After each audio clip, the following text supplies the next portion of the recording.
extend a warm welcome on behalf of GastroLab and Dr. Lal Path Labs for today's seminar or webinar is now, we know all of it, certificate course in community nutrition and sustainability development of IGNOU, and she is a certified diabetic educator. She has many publications, one of which is Nutrition Biochemistry for Nurses by Reed Elsevier, which the first edition came out in 2011, and now it's the third edition which has come out in 2020. I welcome Ms. Srimati to start her talk, which is on gastric acid and its impact in gut health. Hello all, good afternoon everyone. Thank you for the introduction, Dr. Ajit. So I'm going to speak about gastric acid and its impact on gut health. So stomach in health and disease. As you all know, stomach is the most sophisticated endocrine organ. It is so unique in physiology, biochemistry, immunology, as we all come to know more and more how important the gut is nowadays. All ingested materials, including our nutrition, has to go through this organ first. And the stomach secretes the gastric juice and it initiates the second phase of digestion, basically which is called the gastric phase, that follows the mastication or chewing, and it takes place in the stomach. So it has a lot of physiological functions, and let me just go to the next slide. Yes, gastric acid, the unique biological function of the stomach is the gastric acid secretions. So this gastric acid initiates the digestive process, but also acts as a first line of defense against foodborne microbes. So it prevents food poisoning. It also reduces the risk of infection and also stops the infectious pathogens from invading. So stomach secretes the gastric juice, and this is mainly composed of proteolytic enzymes and HCl, as you all know. So what happens is, we'll just see how this gastrin helps. So gastrin, which is the G cells, it regulates, gastrin is the one that regulates gastric acid secretion, which is secreted by the G cells. This G cells is predominantly located in the antrum of the stomach, and this gastrin responds to the food that is ingested, it is secreted, and it binds to the CCK2 receptors, and it stimulates them to release histamine, which binds to the hydrogen receptors, as you can see here.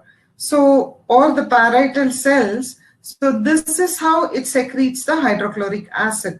So it is very important acid, and as you all will see that in subsequent slides what role it plays. So the role of gastric acid secretion, it is the largest influencer of all the gastric functions. What happens if it has a diminished output? Suppose the gastric acid is diminished and the secretions are also less.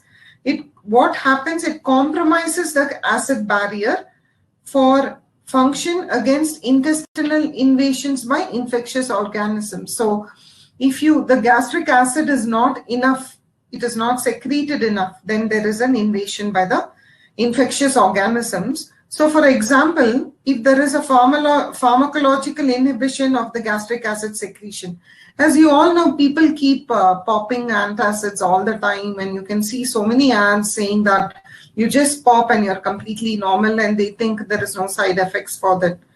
It is not. Acid is actually portrayed in a very bad way, which is not true, because it has to be in the correct level. It cannot be neither less nor more. So what happens is, if you just have artificially you have a pharmacological inhibition of gastric acid secretion, it renders the patient more susceptible to the C. diff-induced colitis. And also, reduced acid barrier is associated with pangastritis from the H. pylori infection, which could facilitate the intestinal invasion of pathogens. Because of this, there will be a dysbiosis in the gut microbiome, and that might promote the development of colorectal cancer and ulcerative colitis. So the reduced acid barrier has a risk associated with this. So today is actually Cancer Day, and we will talk about how gastric cancer is also a risk and what causes this risk. Now, what about can be elevated in serum gastrin? So elevated fasting serum gastrin, appropriate, it can be an appropriate physical response when there is less acid in the stomach, which is basically hypochlorhydria, or it can be autoimmune, or it can be H. pylori induced chronic atrophic gastritis, or as I already told you, it can be because of the pharmacological inhibition of gastric acid secretion, or gastrinoma. What is gastrinoma? It is basically a tumor. It is usually in the pancreas or the duodenum, which is the first segment of the small intestine. So this gastrinoma leads to Zollinger-Ellison syndrome. What is this? Is it characterized by florid peptic ulceration is there and diarrhea. As a result of this, there is increased gastric acid secretion. So it is important that the acid level in the stomach is not too elevated or too low, and it has a lot of implication. So this hypergastrinemia, many patients also take a lot of proton pump inhibitors, basically, which is omeprazole, pantoprazole, lansoprazole, all these, all these proton pump inhibitors also will cause these problems because they will be on these medications as advised by the doctors, but they also have some implications.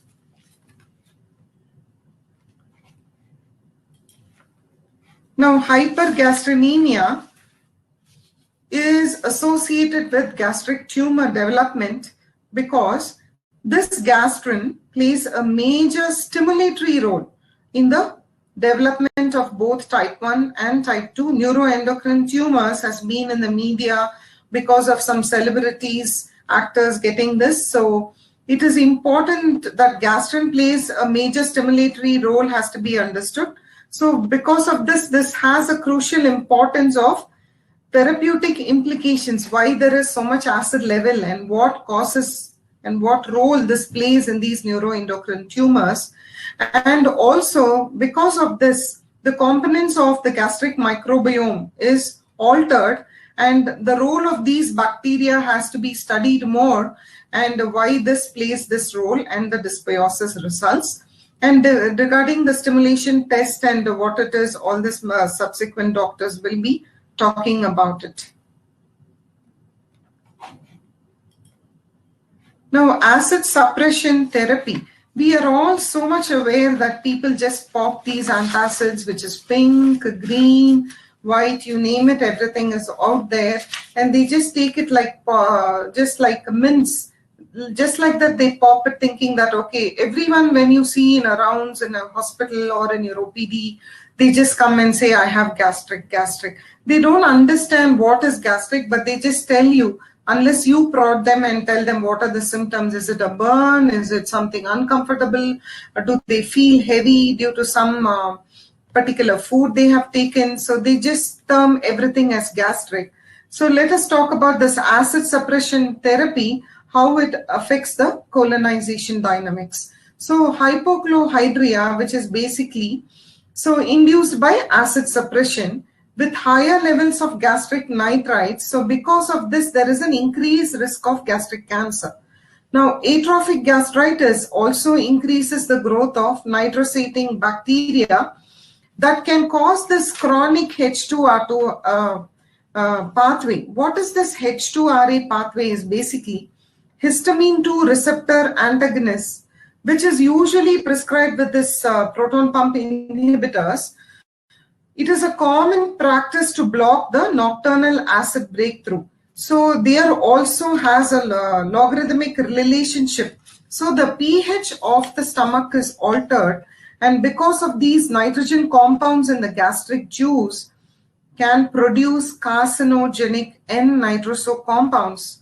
So these reactions are favored when the pH is very low, less than 4, and allows this persistence of this nitrites. What happens is the antioxidant activity of vitamin C. As you all know, vitamin C is a powerful antioxidant antioxidant, and because of this, a powerful inhibitor of the nitrosation of the vitamin C. It reduces the antioxidant effect. So there are a lot of implications there when the acid level is low. So it is important to maintain the pH of the stomach. Now, what is the logarithmic relationship? There is a relationship between the intragastric pH and the median bacterial counts. So the acid level as well as the bacterial counts in the gastric juice is important, because this increases the risk of enteric infections and there is bacterial induced diarrhea. Now, what we need to understand is the microbiota in non-H. pylori infected eclohydro stomachs, which is basically low levels of acid, can be sufficiently populated with urease producing bacteria. You all understand the urea breath test, but this can be a false positive is the thing that we have to learn here. So we have to understand and diagnose this eclohydria in a correct way, see the pH level of the stomach through these non-invasive tests, and then try to have a correct intervention. Now, what is this gastritis, which we all know, very, very commonly known? Any histologically confirmed inflammation of the gastric mucosa is classified as acute or chronic gastritis. So what happens? Most gastric mucosal inflammation is self-limiting. It is clinically acute and causes no permanent anatomical changes. So what happens is, but in chronic, let me go to the previous slide, but in chronic gastritis, it is not self-limiting, but has different etiologies. So it can be, the chronic gastritis can be due to different causes, and from the nutritional point of view, it causes B12 deficiency. But also, it is not just this, but also overlaps that of the H. pylori infection. Now, what is the altered motility and sensitivity? So what happens is, you also know that in different diseases, especially in NCDs like diabetes and also obesity, the gastroparesis or the motility is completely altered because there is more heaviness, fullness. The gastric emptying is delayed in diabetes, which is very common in India. So what is basically functional dyspepsia? Recurring signs and symptoms of indigestion is there, but there is no obvious cause. So that is why it's called a functional dyspepsia. And gastroparesis is delayed gastric emptying. So, and this, as you can see in the graph, that there is varying because of the NCDs, the lifestyle diseases, which is very common in our country, the gastric emptying is delayed. Now let's come to this H. pylori, which is very important when it comes to gastric health. H. pylori is commonly found in stomach. It is actually most of the 80% of the world population has it, but with no obvious symptoms. But it has a strong influence on the gastric microbiota.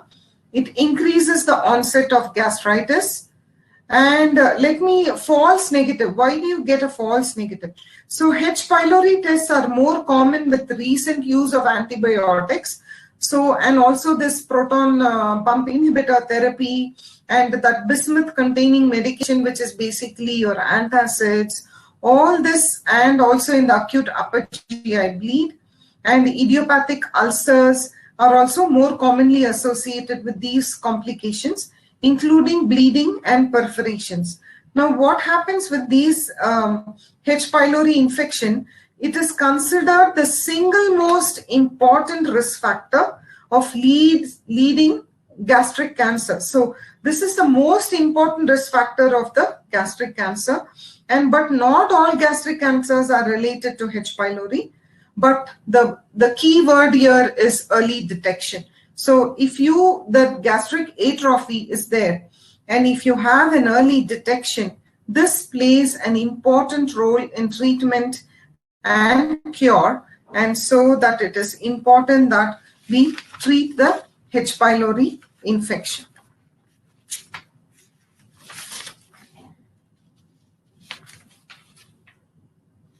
Now, what about this susceptibility? Several compelling studies confirm that this persistent infection accounts for diseases caused by H. pylori. So, because of this organism, there are lots of other implications. There is persistent infection for that person. And also first, now the foremost is infection in childhood is also associated with gastroduodenal ulceration decades later. So even though in childhood that you have some infection, decades later you can come to know that there is some problem which may lead to immune and inflammatory response in the GI tract. And they protect the tissue without stimulating excessive inflammation.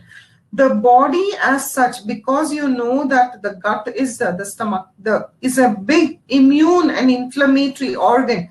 You know that it is connected to the gut and the brain, and it is the major immunity organ which has been so. That is why there is so much of interest in the recent in the past decade, how much importance is being given to the gut, immunity, the brain, and also the gut and the brain, how well it is connected, and how it plays an important role, whether it is in dysbiosis, how much it costs with, even though it is in brain disorders, autism in children, Parkinson's, and so on and so on. So it is control of appetite, involved in calorie intake, satiation, digestion, and it plays a crucial role between the brain, brainstem, and the gut. So the gut-brain axis.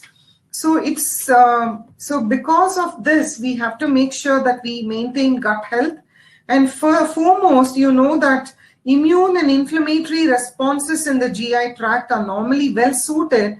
But what happens is persistent inflammation, which is induced by this H. pylori, contributes to disease, particularly in genetically susceptible hosts. So there is ongoing research which will understand the gastric immune system, how the diet also plays a major role, the microbiome, and greater insights into maintaining the gut health and also the management of the disease. Now, what is this non-ulcer dyspepsia? So you can see it varies between ulcer-like dominant, or it can be a dysmotility-like. So what happens in ulcer-like dominant is there will be nocturnal pain, epigastric burning, and sometimes some people think that on an empty stomach there will be too much of burning, but sometimes if they take food they feel more comfortable. But heartburn is common in both, and also this retrosternal burning. What about dysmotility? They have so much heaviness, bloating. Even if they eat little bit, they feel extremely full, early satiety. And it is the somewhere in dominant, ulcer-like dominant, where they feel better with food. In dysmotility phase, they feel worse with food, and there will be nausea and bloating. Now, GERD, which you would all be seeing very common in many subjects in your OPD or in your clinic when you counsel. So what is this? It's basically chest pain not attributed to cardiac. So there is cough, there is hoarseness, and because of this diaphragm and the lower esophageal sphincter, this acts as a barrier where you can see it is closed from coming up to the esophagus. But in GERD, you can see that this is not closed, and this acid is just flows up to the esophagus. So this gastric reflux basically causes this heartburn. Now you can see that determinants of gastric emptying and emptying of nutrients. So the way we eat our food, how we chew, mechanical consistency, the fat content, the calorie contents. That is why people with heavy food feel very full for long.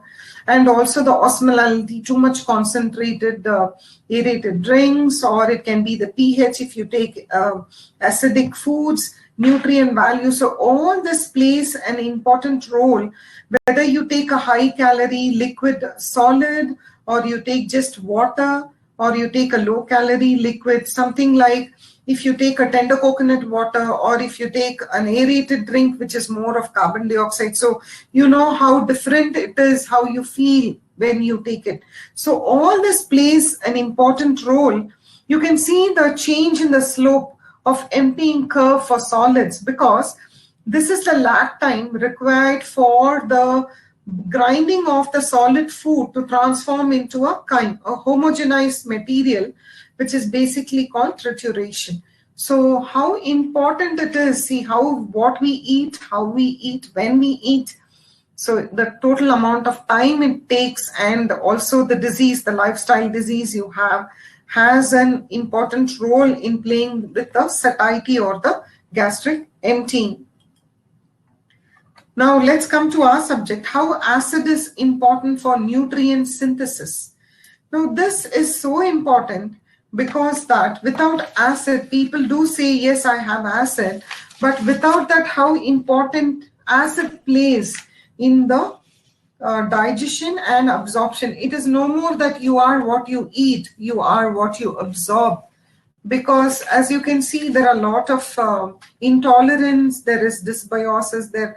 People have come to understand how important gut health is in absorption of nutrient, not just what you eat. So what happens is, neutralizes the harmful pathogens, as I also told you already, activates the pepsin, which is what is very important for the protein digestion and the acid secretion. Now this chyme, which is basically the bolus with along what you ingest along with the acid, is all turned into a bolus, a chyme which is basically acidic. This acidic chyme helps in the digestion of the macronutrients, which is the carbohydrates, the proteins, and the fats. So the carbohydrates are broken down into glucose, and the proteins into amino acids, and the fats into fatty acids and glycerol. And this also plays an important role in B12 absorption, and also the ionization of minerals like iron, calcium, zinc, and magnesium. So you can see that if we don't have acid, so bone health is compromised, the RBC production is compromised, which leads to anemia. You feel extreme fatigue, and energy is compromised, and basically immunity also, because the zinc is involved. So acid is important for nutrient synthesis. So as you can see how the physiology, the biochemistry, and all these things, the reactions, the time it stays in the stomach, how acid helps, how it prevents, what is the infection, all this we have seen, and how gastric acid plays an important role in nutrition. And the doctors will take it over now to talk about how important gastric acid is. Thank you. Thanks a lot, Ms. Srimati, for a wonderful overview, especially of how gastric acid impacts gut health. Now I'll be talking about, basically we are trying to understand here whether non-invasive diagnosis of stomach disorders or health is possible or not. So now it's time to just go a bit deeper into the stomach physiology, and also how it can influence and help us bring about a wonderful test, which is going to help us in an array of stomach disorders where there is a complex interaction and there is a symptom which are overlapping. We are not really able to understand with the presenting symptoms what disease are we treating. So just a few words about GastroLab. We deal with gastrointestinal and liver disorder focused diagnostics. And like Ms. Srimati just mentioned about the stomach being an organ of digestion, where because of two primary functions, it has a secretory function and the motility function, which brings about the digestion. But stomach is actually much more than just a hollow muscular sac. It is in fact, as Srimati ji said, a sophisticated neuroendocrine organ, and most importantly, it regulates the physiology that goes beyond digestion. And you can see I've listed some of the neuroendocrine secretions that are there. These are peptides: serotonin, ghrelin, leptin, ovastatin, somatostatin, gastrin 70. Serotonin, you will be surprised to know, and I'm sure all the August gathering would know that almost over 90% of serotonin, in fact, is secreted in the gut itself, and most of it in the stomach. So there are special serotonin secreting cells in the stomach itself, which are also secreting this important neuropeptide. And gastrin 17, we'll come to know more about it. Of course, I don't need to tell you, I presume that most of you are dietitians here. Ghrelin, the importance of ghrelin, leptin, and obestatin. And in all this, the cells that are responsible for secretion, as you know, are mucous cells, then G cells, chief cells, and parietal cells. So stomach is not only an endocrine organ, but it also has a non-endocrine predominant function, which influences and brings about the digestion, right? So when we talk of digestion, we know that the stomach is actually lined by the mucous cells, which secretes the mucus, and that in fact forms as a barrier and saves the mucosa from the acid. Mind well, the acid is almost at the pH of 1, which is enough to dissolve even iron. That is what we understand, right? And apart from this, there are very important enzymes that are secreted by the parietal cells, right? Enzymes, and one of them is hydrochloric acid, and the chief cells are responsible for the secretion of pepsinogen 1 and pepsinogen 2. So pepsinogens are nothing but zymogens. We'll see about them later. And the HCl, actually cleaves the pepsinogen 1s to release pepsin. And gastrin 17 is secreted by the G cells. And gastrin 17 is the most active form of gastrin that you heard in Srimati Ji's talk just a while ago.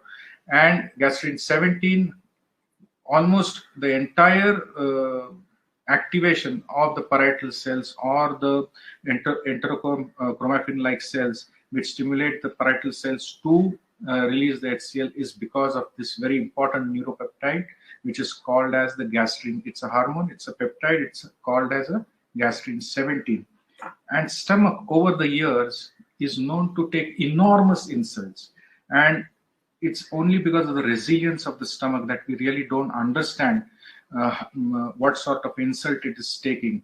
And as you can see in this wonderful depiction by a paper by Dr. Richard Hunt in Gut, he has enlisted the probable damaging factors, but the most important and interesting that you see here is, are you able to see my cursor?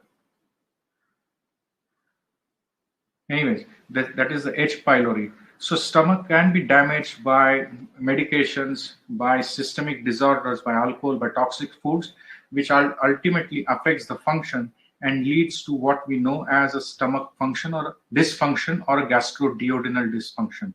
So the key functions, which primarily are secretory and motor functions, are hampered because of this. So we all understand. So if there is a normal stomach mucosa, all these hormones will be secreted in a very normal fashion. They will go about its all principal physiologic functions of appetite control, or stimulating the gastric acid, inducing gastric emptying, or influencing the small bowel motility and the day-to-day mucosal protection and repair that goes on. But in case if there is any damage to the stomach mucosa because of variety of factors, diet included, it would mean that it will influence an abnormal stomach mucosa, which will lead to a stomach dysfunction. And any alteration in this stomach mucosa would result in a changed secretory pattern which is compounded by the H. pylori infection, which influences the stomach function, right?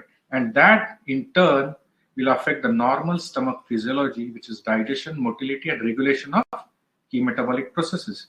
This disruption is actually and forms the basis of gastric disorders, which presents not only as dyspepsia, GERD, functional heartburn, and so on, but also extragastric disorders like obesity, T2DM, which is diabetes, or NASH, non-alcoholic steatosis, asthma, atherosclerosis, and so on, affecting brain and heart function, and influencing and playing a major role in GI cancers. So thus early stomach function and health assessment is actually of paramount importance, and it is something that is in interest of the human health. So this is a diagram I've picked up from this journal, this paper on Helicobacter pylori and extra gastric disorders.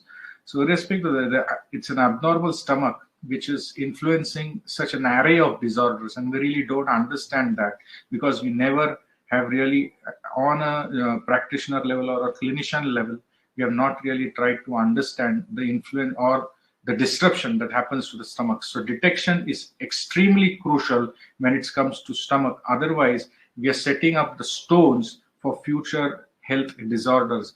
And mind well, just to give you one example, is the synthesis of B12 or acid-dependent synthesis of vitamins like B12 are crucial. So you know the pathway. Butyl deficiency leads to hyperhomocysteine because it has a crucial role in homocysteine synthesis, which in fact is going to increase your susceptibility to cardiovascular, cerebrovascular disorders.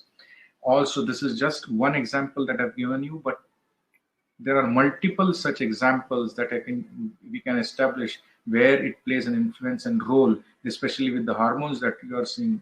There is going to change. It's going to change the secretion pattern, which is going to lead to a paradigm shift in the health and induce the stomach or our body into an allostasis. Right, before we go, I just try to highlight how the entire landscape of gastrointestinal disorders is thought by the gastroenterologist and the clinicians, right? So if you understand the clinical domains within the gastrointestinal disorders, primarily there could be three types of disorders. One is organic, which means that there is a structural change in the mucosa of the GI tract, which in fact is going to influence the gastrointestinal integrity. Then there are functional disorders, where primarily we are looking at the disorders of maldigestion, having an impact on the normal digestive process. Whenever that is dislodged, we see functional disorders. And then motility disorders, where there is an altered motility that you are going to see. There's a dysmotility in the entire GI tract, right from the esophagus to the colon. And which means that there is a change in organ morphology, organ function, and illness experience. For example, pain, spasmodic pain, so on and so forth, especially which will tell us about the motility disorder. Just to highlight the examples, atrophic gastritis, ulcers, polyps are examples of structural organic disorders which where the organ morphology is breached. Then there are functional disorders like functional dyspepsia, irritable bowel syndrome, functional constipation, GERD, or functional or chronic diarrhea. And when it comes to illness experience, Srimati already mentioned about gastroparesis, but there are a few others which I will not go into. And what are the diagnostic approaches which are prevalent now? So for organic disorders, the predominant remains endoscopy. For functional disorders, the predominant remains the pathological or primarily the symptom criteria here. We are also going to understand the other tests and the motility disorders. We know gastroenterologists do manometry, and there is a very new powerful test that is now available, which is called as 3 CPM electrogastrography, which we are able to know what is the change within the gastric bioelectric activity that is there. So, but it is very interesting to note that in spite all these three disorders which have been given by the Rome Foundation, majority of the upper GI disorders in common clinical practice are functional and motility primarily. Yeah, and we don't see organic disorders in day-to-day practice. If there is an organic change, then the disease has progressed a lot. So it is important to catch that disease early. And we know that dyspepsia is one of the most commonly encountered conditions in our day-to-day clinical practice. This actually are the characteristics. I won't go into detail because I think we are running late of time. But what is important to observe here is that there is a symptom overlap when it comes to functional GI disorders and motility disorders, which can be known. What are the characteristics of which? Altered motility, visceral hypersensitivity, immune dysregulation, inflammation, and barrier dysfunction. There is an altered microbiome, which is a characteristic of functional as well as motility disorders. And there could be CNS or enteric nervous system disturbances.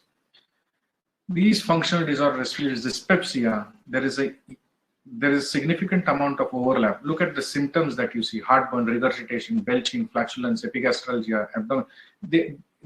They could be there in a multitude of illnesses in the upper GI or the GI tract. But what it could mean is either it could be a gastroduodenal dysfunction, it could be a pancreatic dysfunction, or it could be a gallbladder dysfunction.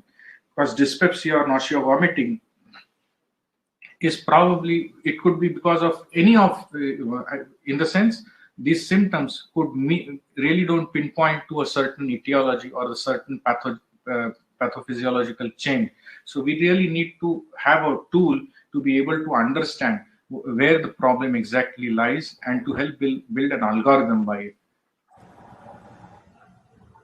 So as we saw in common clinical practice, there is a huge symptomatic overlap. So all the symptoms that you saw earlier, it could be there in dyspepsia, GERD, functional heartburn, IBS, exocrine pancreatic dysfunction or insufficiency, in celiac disease, in IBS, in lactose intolerance, and even in gastroenteritis. Right. So coming to the diagnosis, what is the present scenario and challenges? We all know that the gold standard is endoscopy, but primarily it is very expensive and it is overtly invasive, and it tells only about the structural changes that are there. It does not mention anything about the functional assessment at all. Then there is a very popular test, urea breath test, but it has a limited ability, it is expensive, and most importantly, it is a dichotomic test. Dichotomic in the sense it just tells you whether the H. pylori is present or absent. Besides the fact that H. pylori is a class 1 carcinogen, there is a classical Indian enigma that these gastroenterologists always keep on telling, is that in spite of huge amounts of H. pylori present in the stomach mucosas, almost 60 to 80% of the stomach mucosas have H. pylori in the stomachs, but we don't see that much amount of stomach cancer prevalent in Indian society, though stomach cancer is the top 3 reasons for cancer-related deaths, and that remains a problem.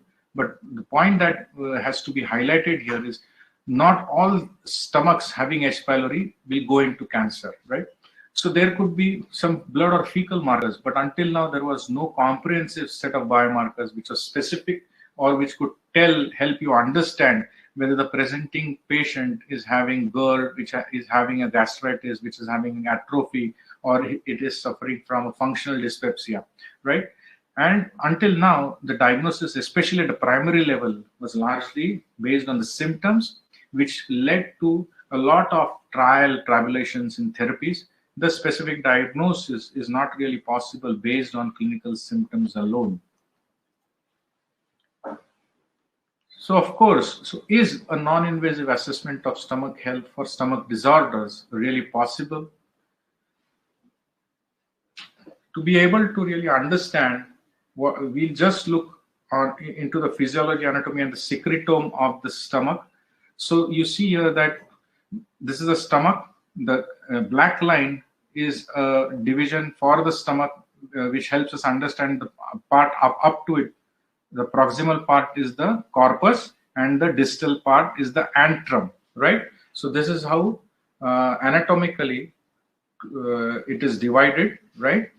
And another important aspect is that gastrin 17, H. pylori, and gastric motility are crucial to sphincter function. There are 2 sphincters.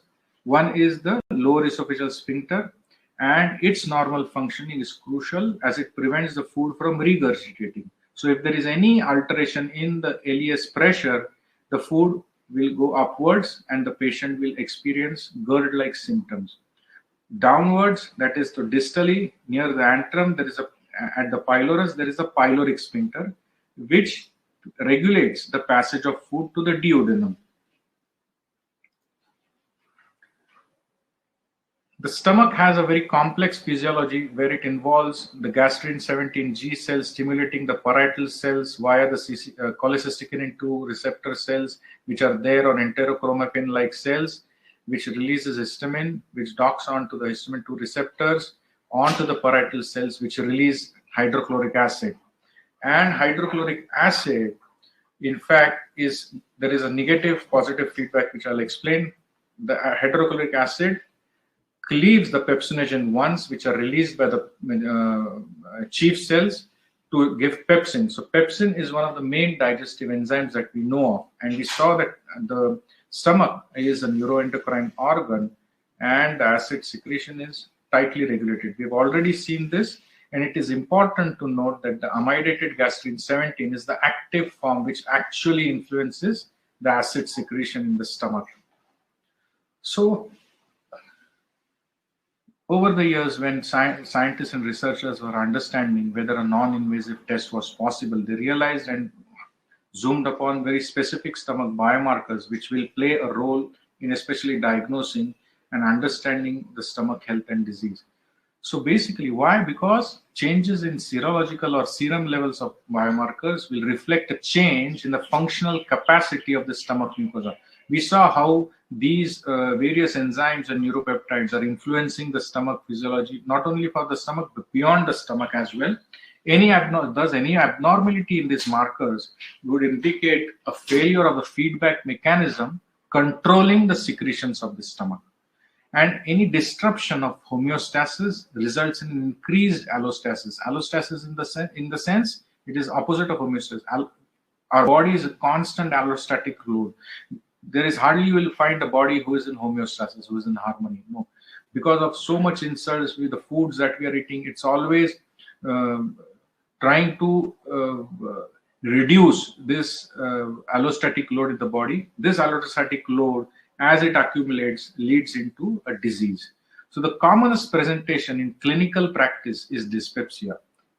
But as we saw, it's not really easy. There is a symptom overlap, and it is a common presentation in various disorder subsets as well. And it needs to be dealt with increased caution. Thus obviously, it is in day-to-day clinical practice, it is extremely crucial now to understand the status of the stomach mucosa. So, but when it comes to stomach disorders, actually, there is always a diagnostic dilemma for dyspeptic patients. Because why? We don't know just by looking at the patient whether it is functional dyspepsia, whether it is irritable bowel syndrome, whether it is a motility predominant disorder, or the dyspepsia is because of the H. pylori that is there, or there is simple gastritis, which is a chemical induced gastritis, or whether there are any atrophic changes in the stomach. And most importantly, the common that we see are GERD or functional heartburn, NCCPs, non-cardiac chest pain. The presenting symptoms could be because of hepatic disorders, gallbladder dysfunction, or altered motility. Basically, whether we can have a simple non-invasive diagnostic tool to first understand whether the presenting symptom is a functional disorder or an organic disorder. So what we're trying to hear is GastroPanel actually is a first-line diagnostic test for functional dyspepsia and a screening test for risk of stomach cancer. So this test, from a population of dyspeptic patients, it is able to segregate and help us understand whether the presenting patient is having functional dyspepsia or H. pylori-induced gastritis, and it is able to distinguish in between patients suffering from acid dysfunction as well as stomach atrophy. And basically, stomach atrophy are those who are having the risk of stomach cancer. So GastroPanel is popularly known as a serological biopsy. That is the stomach health test that we are talking about today.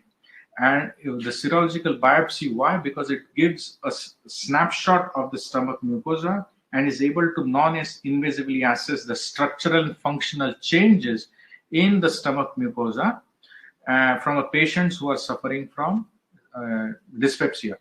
This test, most importantly, helps us to distinguish a healthy stomach mucosa from an unhealthy stomach mucosa, and a normal stomach. And it helps us to, from the same sample, we are able to know whether the stomach mucosa is healthy, whether the patient is having any GERD-like symptom, which is primarily a functional cause, which could be due to a functional cause, or is suffering from H. pylori or chronic atrophic gastritis, which is an organic disorder, right? So there are four primarily biomarkers that this test assesses. One is pepsinogen 1. Pepsinogen 1 is a marker specific to the corpus. Pepsinogen 2 is a marker is actually secreted by the entire mucosa, corpus and the antrum. And gastrin is secreted by the antral G cells, which are predominantly in the antral. 90% of the antral G cells are in the antrum and the upper duodenal region. And of course, H. pylori IgG, which is expressed as an immunological marker. So pepsinogen 1 actually tells us about the functionality of the parietal cells and chief cells, and also it correlates with the maximal acid output. Pepsinogen 2 is a marker to understand the inflammation of the mucosa. Gastrin 17, by the virtue of its positive and negative cycle, we know that whether there is acid dysfunction or there is an antral mucosal function. So we've already seen that pepsinogen 1 is a zymogen, which is converted into pepsin in the presence of acid, and it actually tells us about the functionality of the parietal cells and the chief cells. PG2 is a marker for inflammation. And H. pylori is the H. pylori IgG will tell us whether the H. pylori patient is H. pylori, presence of H. pylori or absence of H. pylori. I don't think this GI will work. And we already seen about gastrin 17. It helps us understand the acid secretion status of the stomach. I'll just spend a few seconds to help you to understand why G17 is a marker for reflux. So G17 is known to influence, has a role in the feedback of lower esophageal sphincter pressure. What it does is actually, there has been an association which has been given in many papers that low gastrin 17 levels, in fact, increase the percentage of transient lower esophageal sphincter relaxations. So there is a physiological relaxation that happens when the food enters into the stomach. But if the gastrin 17 levels are low, and also due to other causes related to the stomach motility, it could influence and increase the percent TLESR, that is the transient lower esophageal sphincter relaxation, which will allow the acid to escape. And that is why patients of GERD will have very low gastric acid, gastrin 17 levels. Just to compare, in 1970, when Dane particles was discovered, that led to the liver function test. And now, after Barry Marshall discovered that H. pylori was a reason for ulcers, for which he was awarded the 1982 Nobel Prize. Now, today, we have this gastro panel, and the difference in the liver function test and the stomach function test, if one was to understand, most importantly, it is the damage localization. So the liver, actually, we do not know in which lobe the damage would have been caused basis on AST, ALT values. But because of this PG1, PG2, and G17, we are able to damage localize, whether the damage that is caused is in the corpus region or in the antral region predominantly. There are multiple papers. This gastropanel test has a very high sensitivity and specificity, almost at 93%, sensitivity 95%, specificity accuracy of 94%, positive predictive value of 92.8%, and negative predictive value of 99.7%. So just to help you understand in a snapshot, gastropanel help by virtue of its various markers, if the levels of PGs, that is pepsinogens, is normal G7, the G17 is normal, and there is a negative IGHP, which means that there is a normal gastric function. So this actually means that the patient is having functional dyspepsia. So there is no organic observed change that could be attributed to the symptoms that the patient is understanding. If the pepsinogen levels are normal, if the G17 values are low or high, and there is negative H. pylori IgG, it means that there is acid dysfunction. If the G17 values are low, that means there is high acid output and the patient could be susceptible to GERD. If the G17 values are high, that means the levels are low. That means the acid output is low. Now, why we need to understand that G17 is because G17 is stimulating the parietal cells to release acid. And when the acid pH goes below 2.5, in a negative feedback loop, the somatostatin will inhibit the secretion of gastrin 17, and that is how the influence of gastrin 17 onto the parietal cells is stopped. So when the food enters the body, G17 in the stomach primarily, the G17 cells will stimulate G cells, the antral G cells will stimulate gastrin 17 and they will stimulate the parietal cells. Once the acid pH drops down below 2.5, the somatostatin will inhibit the antral G cells and stop the secretion of G17, and that is how the pH is balanced very critically, as you heard Ms. Srimati talking a while ago. So this is how it can influence the clinical management of a dyspeptic patient using GastroPanel. So whenever a patient comes to you, you subject him to GastroPanel. Based on the values, you are able to know whether everything is normal. The patient is having normal healthy mucosa, which means that predominantly, if you have ruled out any other cause of a gallbladder disease, hepatic disease, or pancreatic disease, this patient will have predominantly a functional dyspepsia where there is no organic pathology. You can suggest the appropriate dietary modification, or for the doctors, they can give a trial of PPI H2 if the patient is experiencing burning or epigastric pain, or a prokinetic if such a patient is having postprandial distress based symptomatology. And as I said, you need to exclude extragastric symptoms whenever such a patient is observed. The second possibility, as we said, is acid dysfunction. If there is high acid output, it is a possibility of GERD, appropriate dietary modification, trial of the PPI or a prokinetic. We need to, as it is susceptible to GERD, upper GI endoscopy or pH manometry or 24 actually pH impedance is what is warranted. And if the patient has refractory symptoms, even if you have treated him with a trial of PPI, then actually he should be submitted to he should be referred to a gastroenterologist. Or if the center has an electrogastrography, then the gastroenterologist can suggest the electrogastrography and identify whether the patient will respond to a reflux surgery or not. What in case of whether the patient is having a reduced output? So you need to titrate. If the patient is on PPI, he has to be titrated or to be changed to other drug like H2 blocker, or his food patterns need to be alterated. Obviously, such a patient is susceptible to malabsorption. B12 supplement, the B12 supplementation should be thought of, and calcium of ions also should be considered.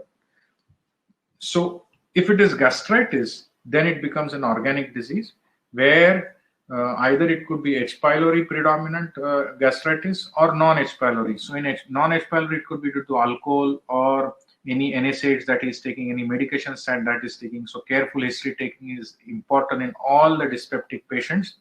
For H. pylori positive, he has to be subjected to upper GI endoscopy and RUT for confirmation of the diagnosis, and he has to be sent and referred to the gastroenterologist.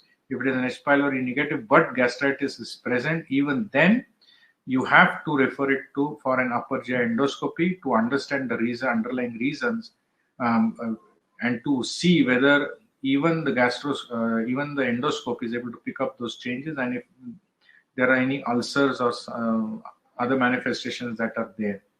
Atrophic gastritis today is the World Cancer Day. So the key to cancer is early detection. And it's good that we are having this talk today because this is the only test which will help assess the risk of stomach cancer. So atrophic gastritis is concurrent with intestinal metaplasia, which leads to, we all know the Korea cascade, which goes into adenocarcinoma of stomach.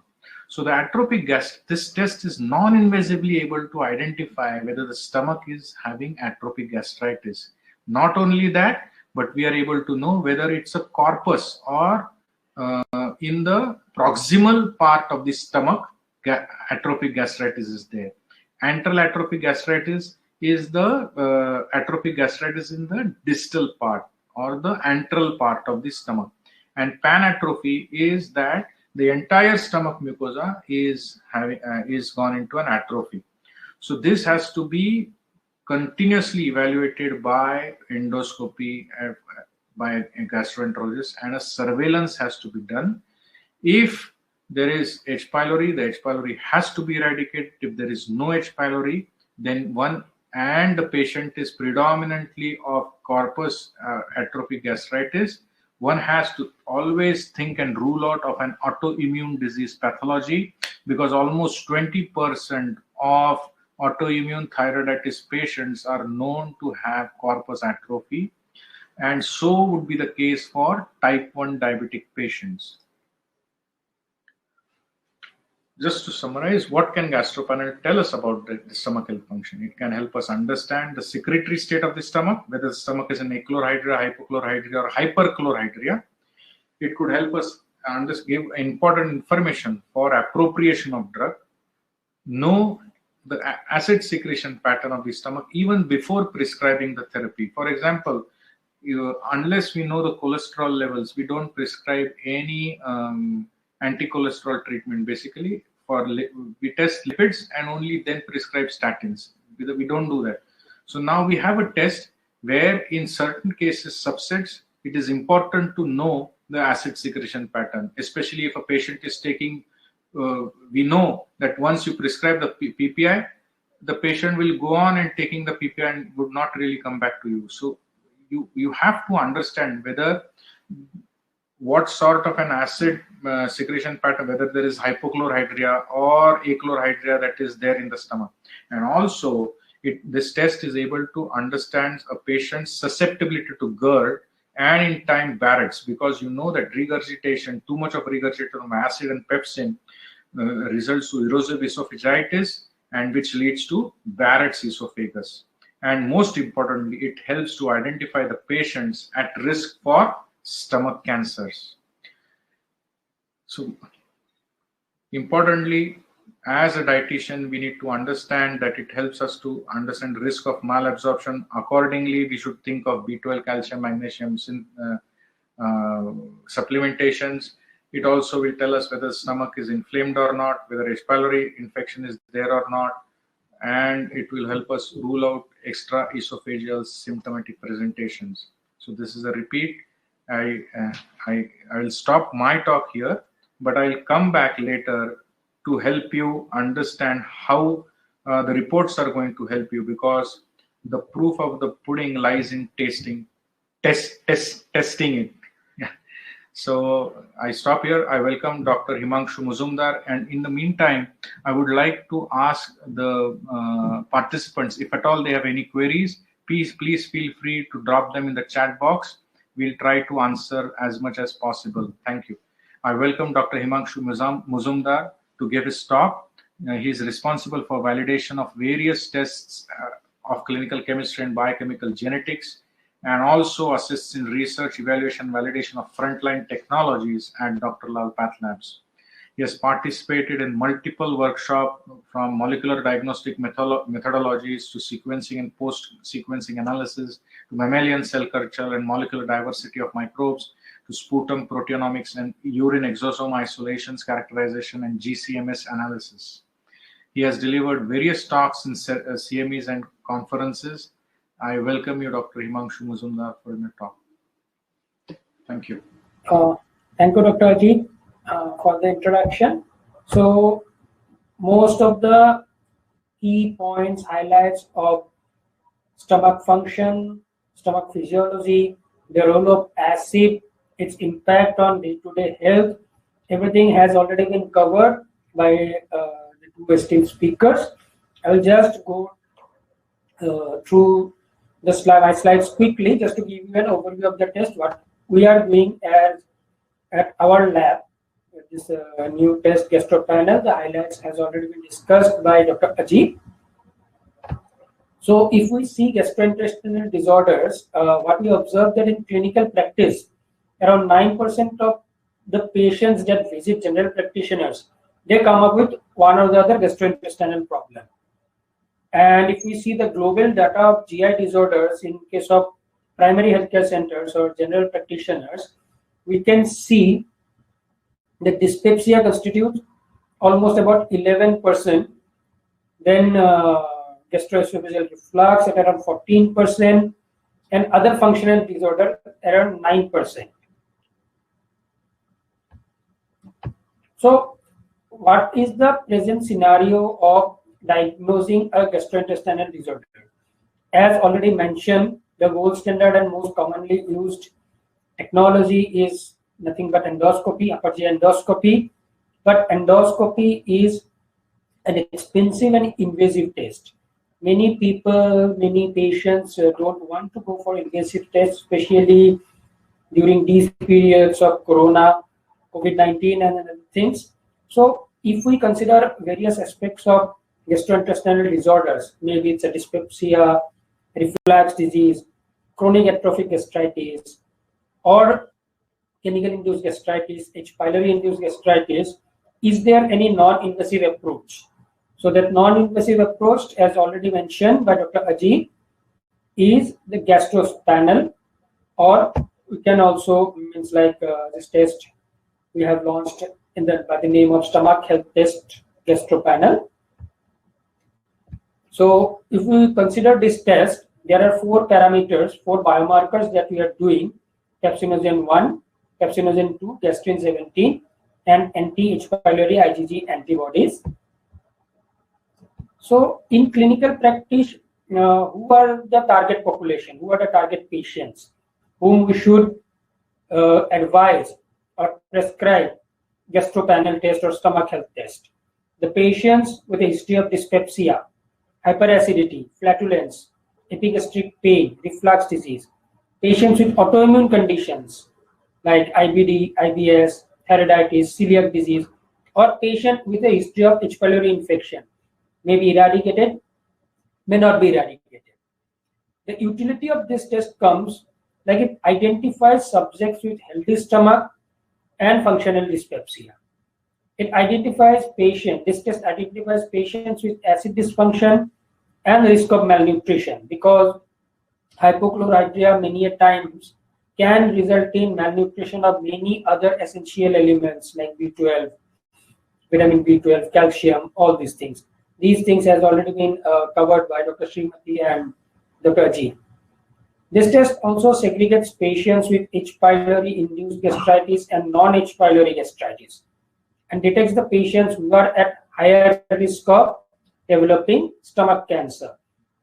Because with this test, we can reliably identify those patients who has a panatrophy, atrophic gastritis. Atrophic gastritis is a very common, very important condition, which is a precancerous condition. In clinical clinical experience also, for the last 2.5 months, we are reporting gastropanel reports. We are doing this test, stomach health test. We have also come across 2 such cases where history was taken from the clinician. Both of the patients were actually referred by gastroenterologists.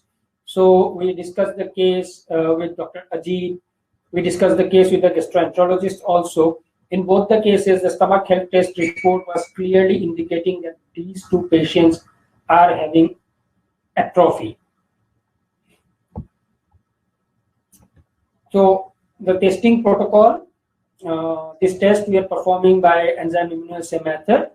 There are certain precautions that needs to be taken while the patient preparation. that we need the samples in a fasting condition for at least 10 hours. Patient should avoid smoking for at least 4 hours prior to giving the sample. And patients should at least avoid these following drugs for at least 1 week prior to sample collection. H2 receptor antagonists, we commonly known by the name of ranitidine, famotidine, Acloc to be more common, proton pump inhibitors like omeprazole, pantoprazole, and antacids. These medications should be avoided for at least 1 week before giving the sample.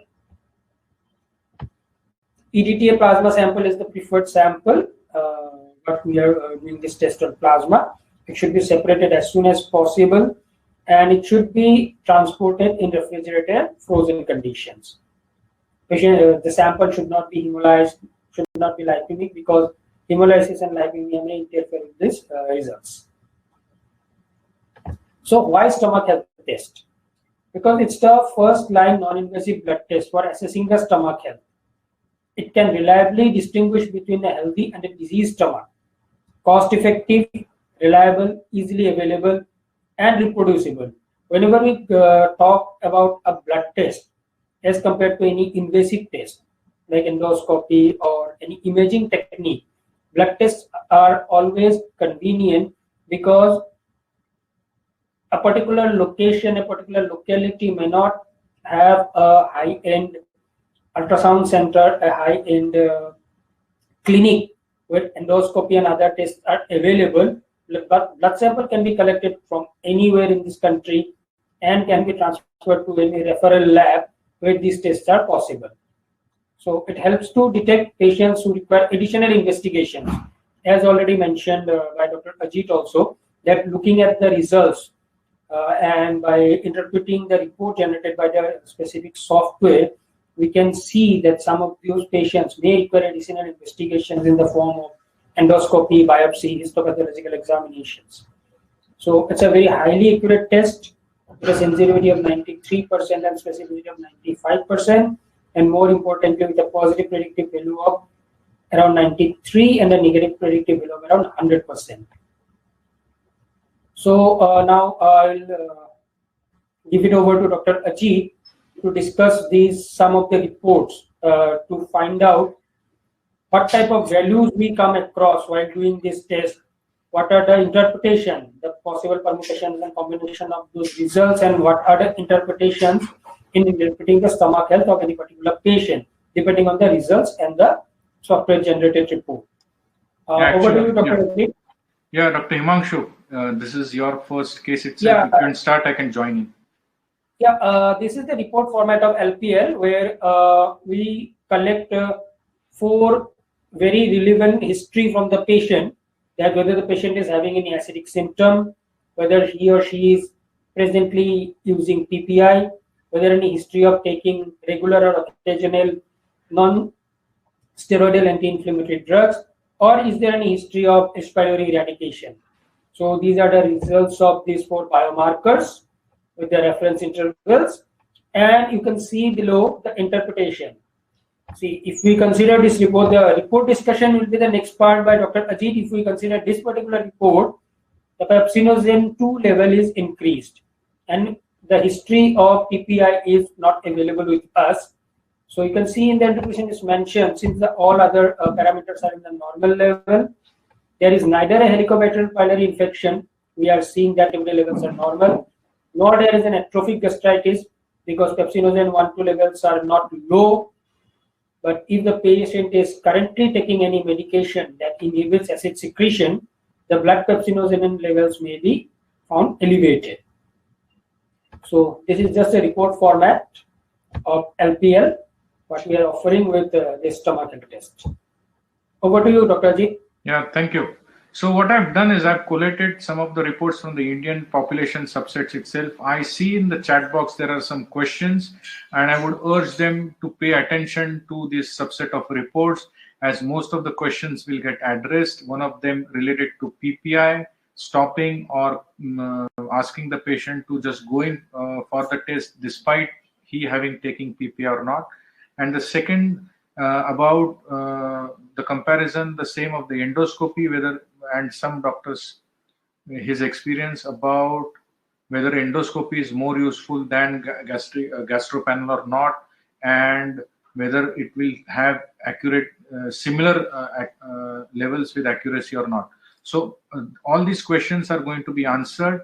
I would request Shrimati ji also to keep on her video, and also Dr. Himanshu.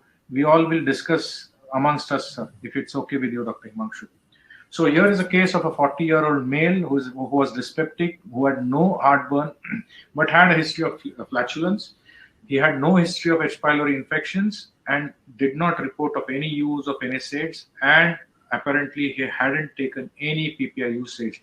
As Dr. Himanshu said, it is imperative for any patient to give a complete clean history of whether or not he has been previously eradicated by H. pylori, whether he's having any PPIs, whether he's having any NSAIDs, and so on. Why? Because we know, and as you rightly explained even in your lecture, how PPI is going to influence the gastrin-17 secretion, right? So if the patient is on PPI, what is going to happen is it is going to suppress the acid. What it is going to do by the feedback loop is it is going to ask the G17 antral G cells to secrete more G17 in order to stimulate the parietal cells to release the HCl. But if PPI is there, acid is not being secreted, G17 levels will go higher, right? So in this case, you can observe that because there is no PPI, you will observe that the G17 values are normal. PG1 is normal, PG2 is normal, PG1 to PG2 ratio is normal, and also the H. pylori antibodies are normal. So this you can diagnose as a functional dyspepsia, right? Because there is no observed organic cause that is prevalent. So this is the most important diagnosis. But as I said, if in such cases you find, you can give the medication to the patient, but you have to understand, in certain very few number of cases, you will find a extra gastric pathology that may cause these symptoms, and you can make it out whether it could be driven outside the stomach based on the clinical. So all tests obviously have to be clinically correlated. Now this is a second example where the stomach mucosa is normal, right? But you can see here the gastrin-17 values are elevated. So the normal range is 1 to 7 picomoles per liter, and we are observing here as 26.5. If you see the history, it's a 32-year-old male, dyspeptic symptoms with heartburn, but which are not relieved by even after medication. The patient also has a complaint of indigestion. There is no history of H. pylori, but the patient is on continuous use of PPI. And that probably has elevated the levels of gastrin-17, right? So this is an acid dysfunction where there is reduced acid. So in such a case, Ms. Shrimati, what would you do? You observe patients with indigestion? Until now, we do not know really whether they had less acid or more acid. But in such a case where there is hypochlorhydria, is there any specific diet that we can suggest?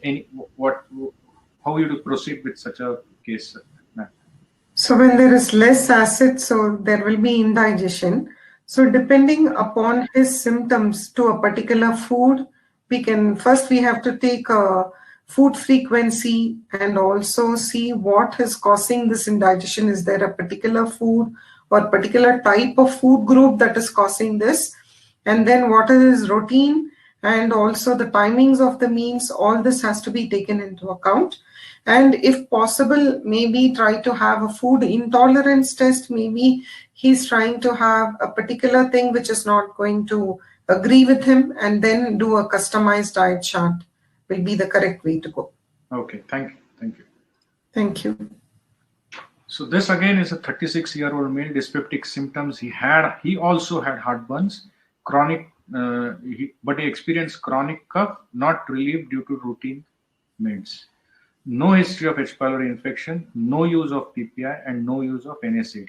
Now, interestingly, this patient was regurgitating continuously, having taken the symptoms. The gastroenterologist himself said that the patient was overtly regurgitating. So we knew beforehand that the patient was of a reflux patient. And if you see your chronic cough, This is a very common presentation because of reflux aiding patients. So the cough does not have any other any pulmonary or etiology in the throat, but it is because of the acid irritation that the patient is continuously experiencing the cough. So reflux, we know, is a reason. So pepsin primarily irritates the laryngeal space, and that is why the patient always has cough. But nonetheless, if you see the basal gastrin 17 levels, you will see the values are less than 1. Now, if we understand the feedback loop, if there is more acid, somatostatin is going to ask the antral G cell to stop, inhibit. So there is not going to be any secretion of gastrin 17, and that is what will reflect in this ELISA test as well.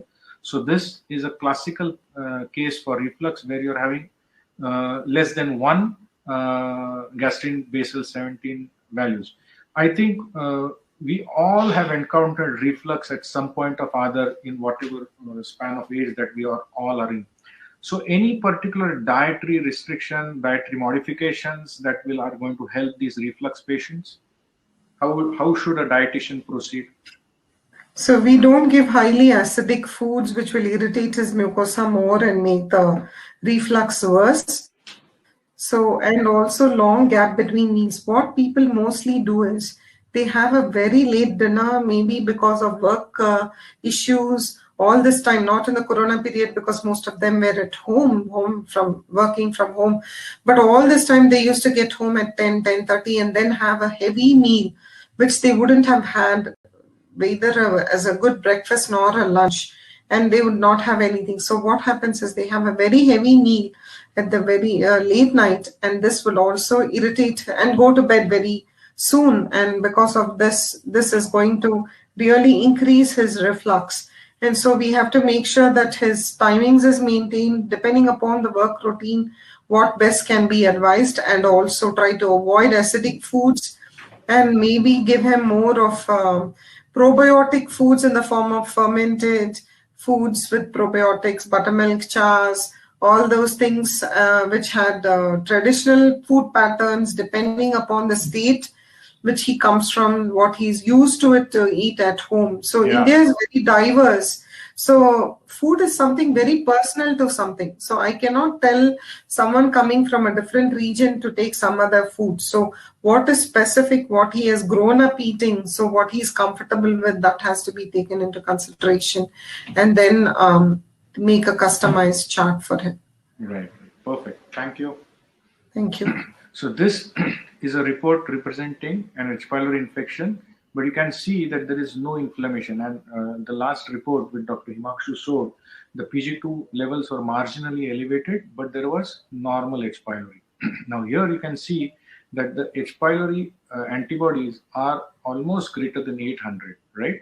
So which means that there is H. pylori. But if you remember in the my presentation, I told you the difference between the tests that are available now, the non-invasive tests that are available now. For example, urea breath test, for example, for stool antigen test. They just are dichotomy. They just tell you whether the H. pylori is present or absent. But for a clinician, if a test is able to non-invasively give additional information in terms of whether H. pylori is doing damage to the stomach mucosa, I think that is the real value. And most importantly, as stomach cancer rates are low, but there is no H. pylori is present, but there is no damage to mucosa, the doctor, based on his clinical acumen and understanding, and the patient that he's dealing with, could either choose not to give him an anti-H. pylori therapy and wait for some time, again do the gastropanel or endoscopy, and assess. If in time he finds that the inflammation is setting in, he can eradicate it. But that is what the dilemma is for the entire gastroenterology society, given the H. pylori presence high, but stomach cancer levels low, whether to eradicate H. pylori or not. And this test probably will help them better guide their therapy. So this is how a report of H. pylori positive, but no inflammation. Also, there is no atrophy. So PG1 levels are normal, PG2 levels are normal, PG1 to PG2 ratio is normal, G17 is normal, right? So in such situations, if you were to advise a diet for patients, they don't have inflammation, but they have predominant H. pylori, or you could take this opportunity to tell, even if there is inflammation in the stomach, for instance, is there any specific foods that you will suggest or help them avoid? Because this patient, again, we know that H. pylori predominant patients belch a lot, they have indigestion, they also have, some of them will have postprandial distress, they may or may not have heartburn. So in such cases, any specific dietary do's and don'ts that a dietitian can recommend? So since there is inflammation present, I think an anti-inflammatory diet should be prescribed. More of antioxidant-rich fruits and vegetables. The more color, the more phytonutrients are going to be there. And also curcumin anti-inflammatory. So depending upon the symptoms, and make sure that he gets a lot of anti-inflammatory agents, and also definitely the color and the variety of fruits and vegetables, because these are the antioxidants, the phytonutrients that is going to bring down the inflammation and help him in the healing path. Right. So this is a report of patient who is on who was on anti-H. pylori therapy. So this actually is the report of the same patient who was has undergone H. pylori, because the gastroenterologist felt that because of the high H. pylori load, he has to be eradicated. So this is how the value will look like. From 800, it has dropped down to 457. So it will also help us in therapy monitoring, for instance, in cases like this, whether the H. pylori has been successfully eradicated, whether the medications are working or not. So this was a report that was done after 2.5 months, and we found a substantial drop in the H. pylori load. So again, as rightly answered by you, in case of inflammation, the diet that you suggested. So this is a classical report of H. pylori induced gastritis. You can see here, H. pylori antibodies are high, and PG2 levels are almost 60.7. So this is a 60-year-old female, dyspeptic symptoms with epigastric burn, indigestion, known history of H. pylori infection, but we don't know whether she eradicated or not. Acidic symptoms are there despite use of PPI, and there is no use of NSAIDs. So interestingly, this PG1 level, PG2 levels being high warrant a H. pylori eradication program, right? So such patients have to be eradicated at the earliest possible time. So that is the difference of this test versus stool antigen test and urea breath test. So this test is able to tell you whether the H. pylori has damaged the mucosa or not. A, in terms of inflammation, B, in terms of atrophy. So this is an example of H. pylori inducing inflammatory changes in the mucosa. So this is an active H. pylori infection which is not treated. Same, PG2 levels are high, G17 levels also high, probably because of PPI use. We are continuously using PPI, since 1 month, and H. pylori antibodies again high. So again, this patient has to be eradicated, and most importantly, this patient, interestingly, was B12 deficient and had a high homocysteine.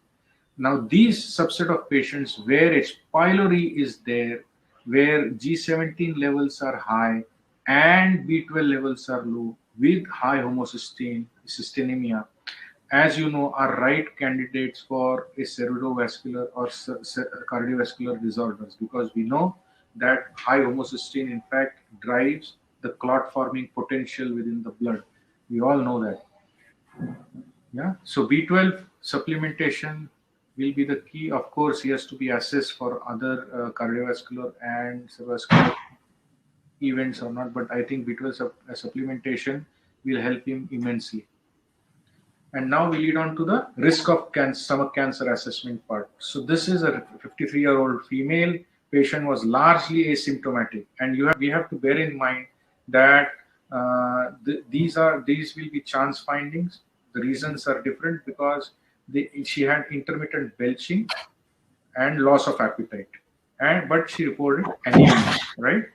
But somehow the gastroenterologist thought that the patient should be subjected to gastro panel, and because primarily she was not willing to go in for endoscopy. So they suggested a gastropanel test. So what they observed was that the gastrin 17 levels were high, 40.3, you can see, and the PG1 levels are below 30. So if you understand the physiology and the secretory pattern of the stomach, the PG1 is predominantly secreted by the upper part of the stomach, which is the corpus region. If PG1 levels are low, that means that there is a functional change in the chief cells of the corpus region. So if there is a loss of function of corpus cells in the corpus region, then the chances of patient having a diagnosis of atrophy obviously will be higher, which is obviously confirmed by the biopsy, which is done by the endoscopy. And the patient also was on thyroid, antithyroid therapy, thyroid, in fact, Hashimoto's disease.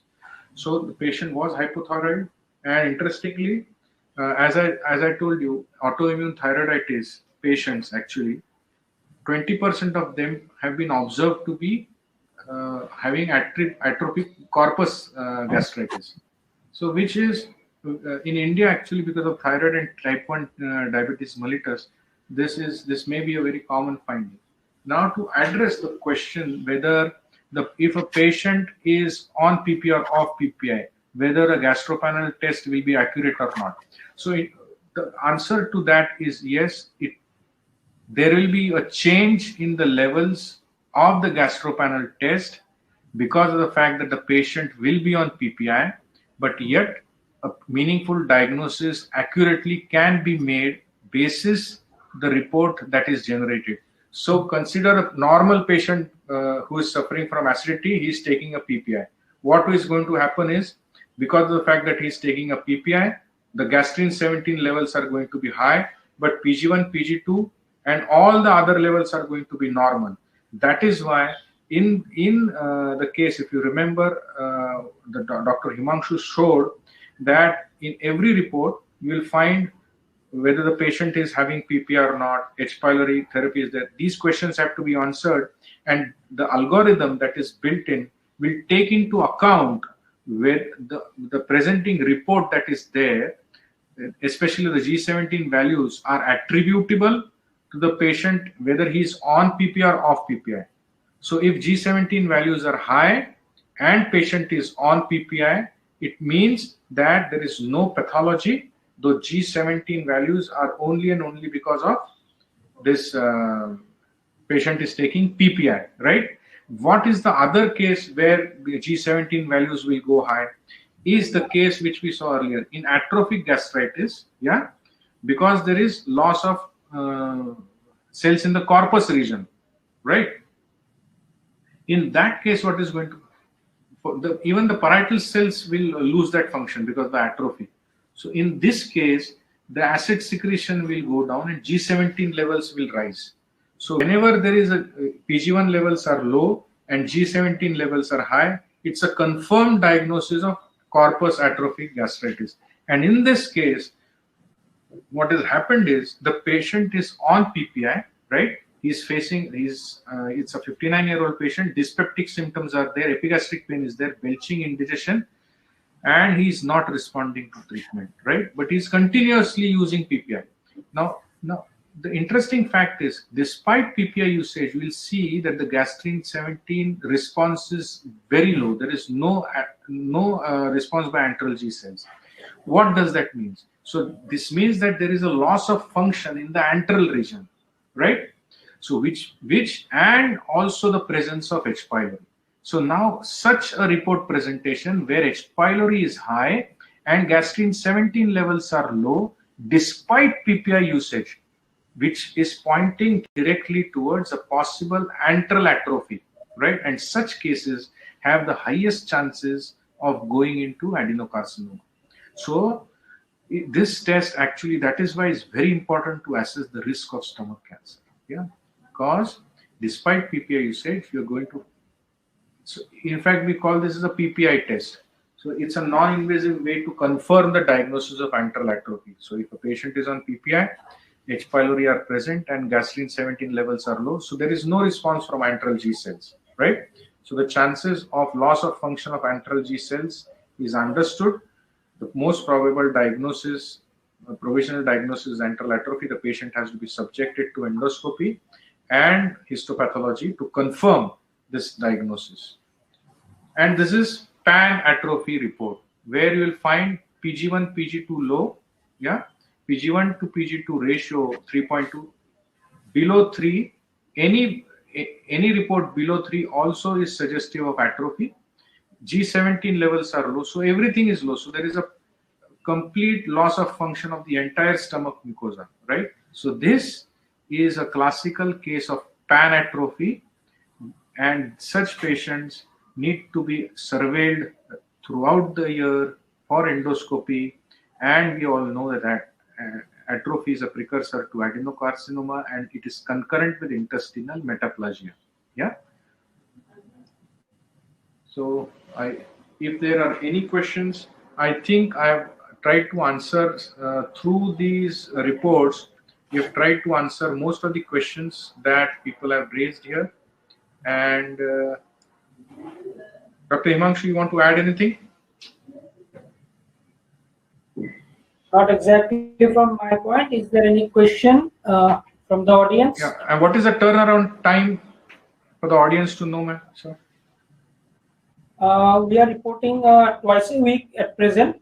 Sample by Monday and Thursday 9 a.m. Reporting is on next day.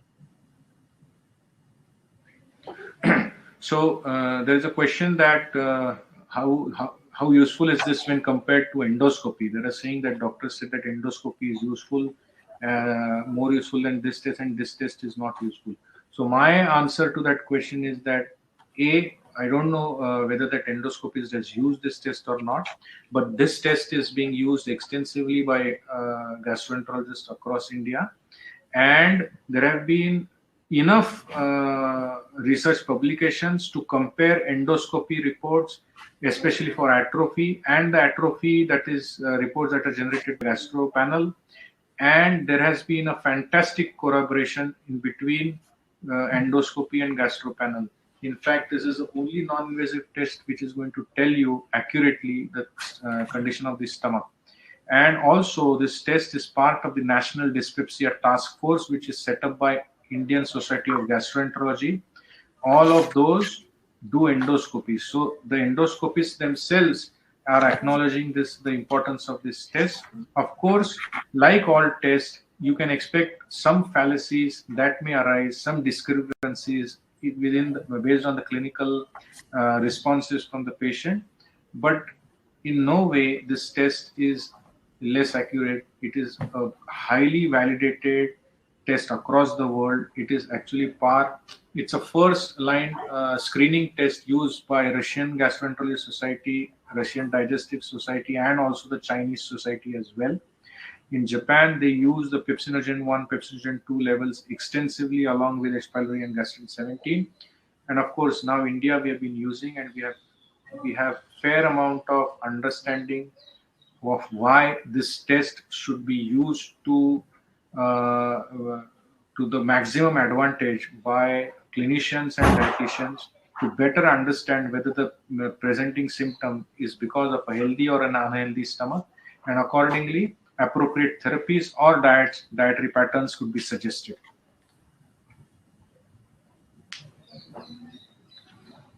Ideally, see, PPI should be stopped ideally, but it's absolutely fine if a patient is on PPI. And this question is from Dr. Umang. If the patient is on PPI, you please tell the lab people to mention on the report that and ensure the patient also tells to the phlebotomist that the patient is on PPI. So the levels within that report could be attributed to the fact that the patient is on PPI and there is no underlying pathology that is reason for that rise in the gastrin 17 levels.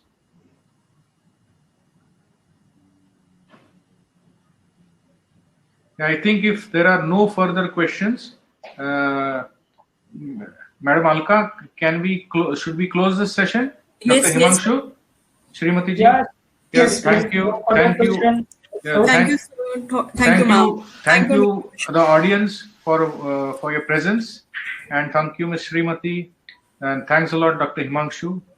Yeah, thank I you. declare the session as closed, and Thank you all. have a great day. Good evening to all. Thank you, sir. Thank you all. Thank Thank you, you. Alka. Thank you, Alka.